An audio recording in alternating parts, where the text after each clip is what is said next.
Bravo. Mehran Kavel'e başlam söylemeye.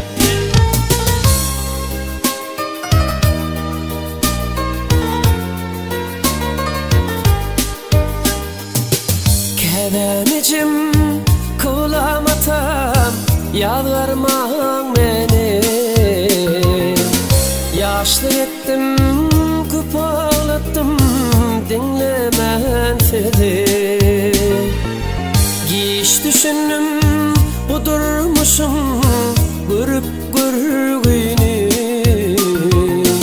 İnni çektirmen acını öңlör yaş oldum.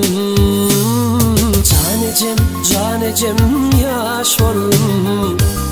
Öğütlüğünden taş oldum.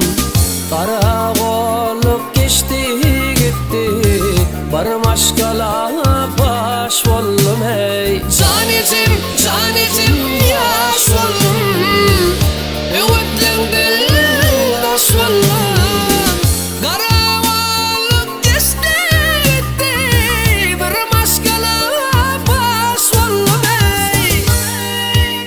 Bilyen gece dosyarımken boyum olur öyde meni. Te geliyensem karasıver kaybanı söyde meni. Oğul gider kalır ece ayrılığa döz gelir.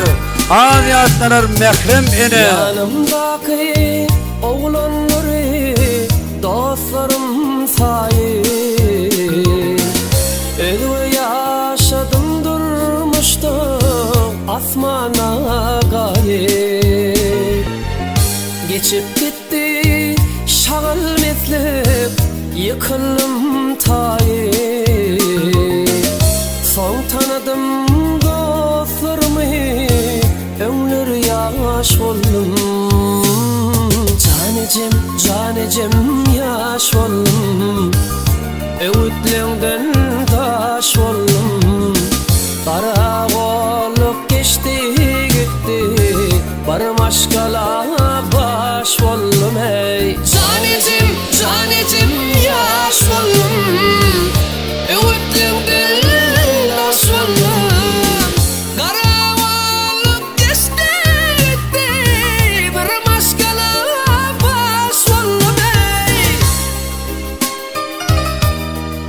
Koyacan eminim zanlar tavırtın Allah'san. Mehran Kavel'e Uluk yansıtın. Berdi kadir Allah'ım dolunmuyda. Gecem kakım aşkılama başı yenfide.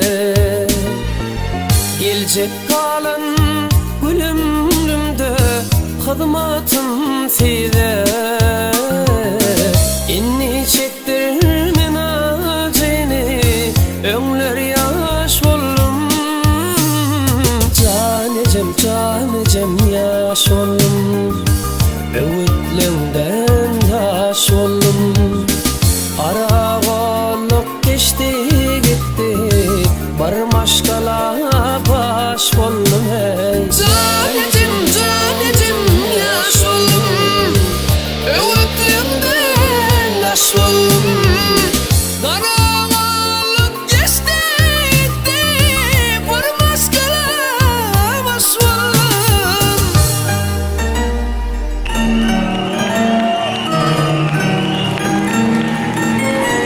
Sağ ol. Hatırcan, memnun oldum.